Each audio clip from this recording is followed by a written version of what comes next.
Greetings, Cycle Faithful. Thank you for joining me again this week. Once again, it's Larry Williams, OAW Commander-in-Chief, and I'm back from my brief one-week break to bring you yet again another Legend of Korra episode review right here on Otaku Assemble Weekly. As always, I'm here to bring you the latest in this week's Legend of Korra episode review, and this is Season 1, Episode 6, entitled And the Winner Is.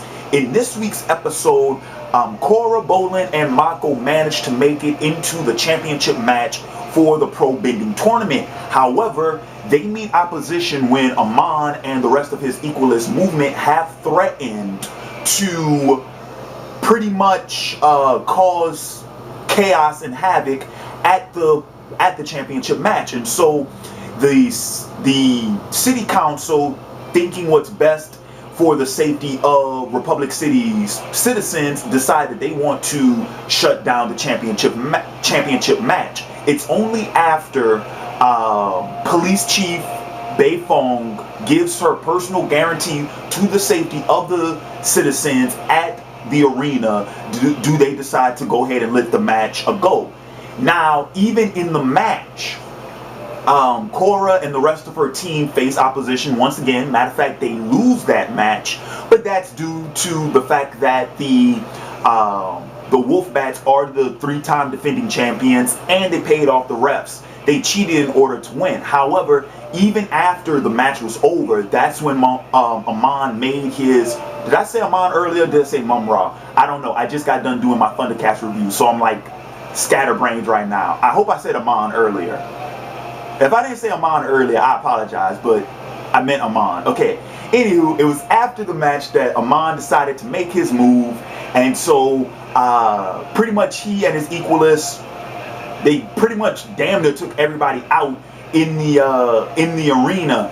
And even after Korra and Chief Beifong engaged them in combat, Amon still managed to get away, and let's face it, he did what he sought out to do. This was pretty much his declaration of war. His whole goal, it was not to, take out the Probenders. It wasn't to take their bending. It wasn't to, well, I mean, they did set off explosives in the arena, but it wasn't like he was trying to, submerge the arena or to completely, kill everyone inside or anything like that. No, Amon throughout the first 6 episodes has been trying to make a statement. In episode 4, his statement was that he could formally address the Avatar. He could accept her challenge, and even with all her and all the other preparation, they still couldn't stop him. And the same thing was said in this week's episode. He went on the radio and told everyone in the city that he was going to attack the championship match. And regardless, they still couldn't stop him. That's what Amon's been doing this whole time. He's asserting his will over the situation. He's letting them know that you can't stop him. You can't. So, my thoughts on the episode and what's happened. Okay. A few things I want to comment on. Number one, I'm glad that the Probending championships are over with, because believe it or not, I'm not that huge of a fan of the whole Probending aspect of the show. Don't get me wrong. I like it. I think it's cool. I think it was a nifty way to adapt bending into a sport, but I felt like the Probending story took too much attention from the overall plot. You see what I'm saying? It felt too much like filler. It felt like, here, we're just going to give Korra something to do. And that doesn't interest me. Korra's supposed to be airbending training, and we've only seen, what, 2 episodes where we've seen her do any type of airbending training? You see what I'm saying? We're 6 episodes in, and I think we've only seen her airbend train in 2 episodes. So, yeah, I didn't care for the Probending part of the story.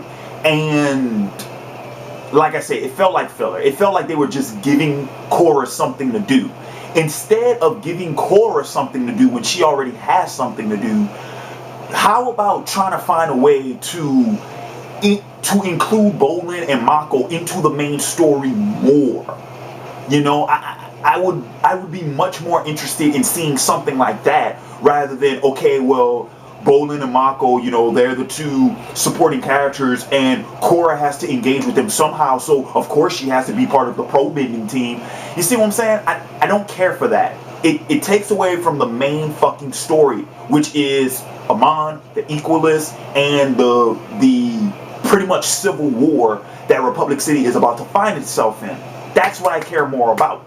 I also care more about the relationships between the characters who are the authority figures in Republic City. Like in this week's episode, we find out that Chief Beifong and Tenzin used to date. That's, I mean, I thought it was hilarious, and it did kind of start to explore some of the character relationships between those two characters. But I am much more interested in finding out the relationship between Tenzin and Councilman Tarlok. I want to know who Councilman Tarlok is. I want to know what his deal is. I would like to know more about the other councilmen, because we only see them and they're almost always like the silent, just go ahead with whatever popular. You see what I'm saying? The only two who actually speak at these council meetings are Tenzin and Tarlok. The other three are just silent. Do these characters even have names? Do they have personalities? I want to know more about them. I want to know more about Chief Beifong. I want to know what happened. Why do we keep seeing the flashbacks about this event that took place with Team Avatar, you know, back in the day? Why do we keep seeing this? I want to know more about that. I want to know more about the citizens of Republic City. I want to know more about the history of the city. I want to know all this stuff, and I'm not getting it because they keep giving me this pro-bending bullshit. Like I said, I don't hate it, but okay. Episode 6, the championship match, it's done, right?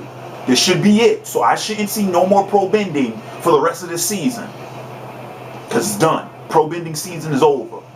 Let's move on. Let's move on. Also, I do want to throw this out here because something that has come to my attention. Okay, I am starting to suspect that Amon might be in cahoots with some of the supporting characters that we've already been introduced to in the series so far. Number one, Councilman Tarlok. Consider this. Councilman Tarlok is the main one behind the task force after Amon, right? Okay.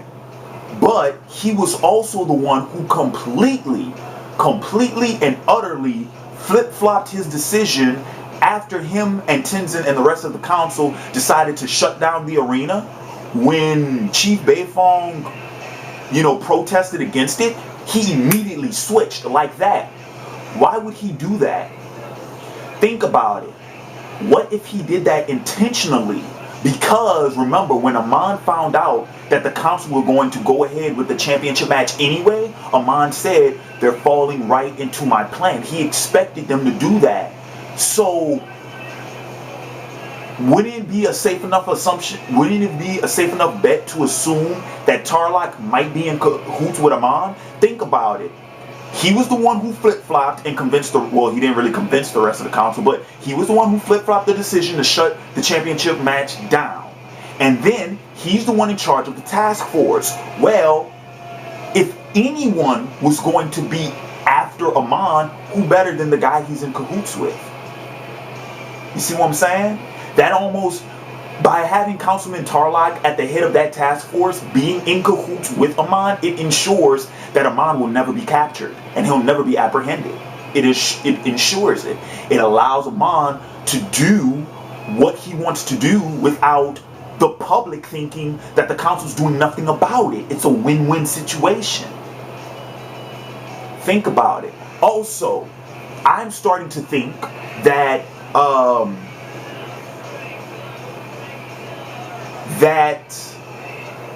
what is it? I think it's Hiroshi Sato or Hayoshi Sato. Anyway, Mr. Sato, the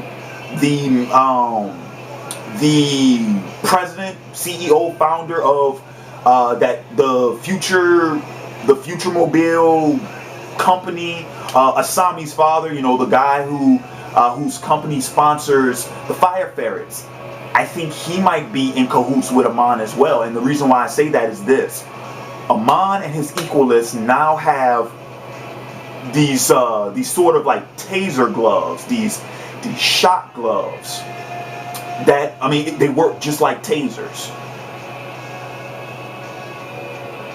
Amon made the claim that him and his Equalists have the technological advances that give them an edge against the Benders. It puts them on par with them.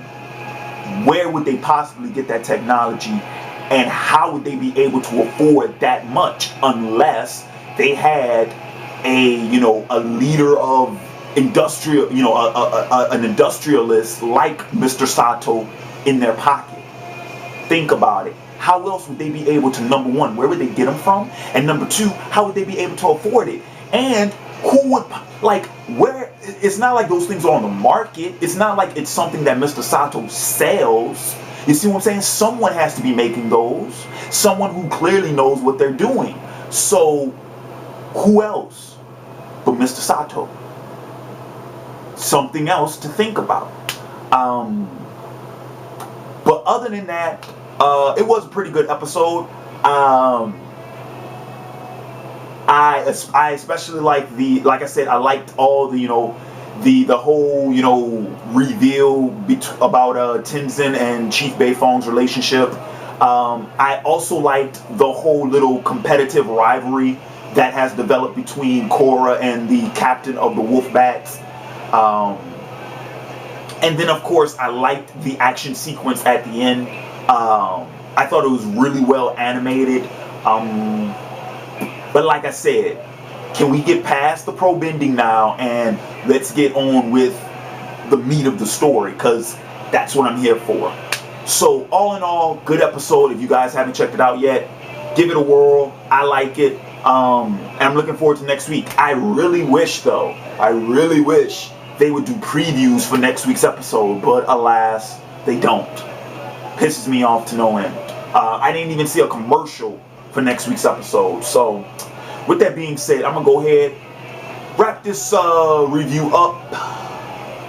Anywho, with that being said, this has been Larry Williams, OAW Commander-in-Chief, reminding you all that tomorrow I'll be doing my episode 6 and 7 review of Game of Thrones as one review, 2 for 1, just like I did last year, 2 for 1. That will be up tomorrow night. But with that being said, this has been Larry Williams, OAW Commander-in-Chief, signing off, and until next time, peace.